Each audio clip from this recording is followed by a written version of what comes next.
অন্তিম ভাই এখন মোদি কষায় জন্ম নিয়েছে। নেতানিয়াহু যেভাবে ফিলিস্তিনের মুসলমানদেরকে হত্যা করে নিঃশেষ করার জন্য ষড়যন্ত্র করে যাচ্ছে, নিঃশেষ করার সর্বশেষ পরাগটি ঠুকে দিয়েছে, মোদিও কষায় সেই ভূমিকা অবতীর্ণ হচ্ছে।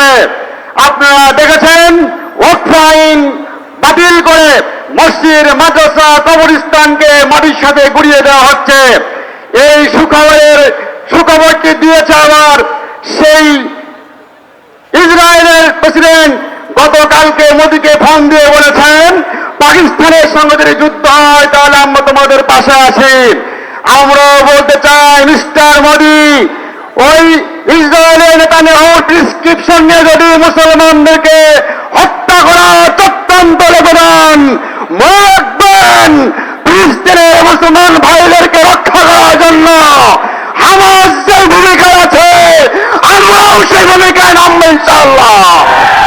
নাম্বার 2, মোদি যে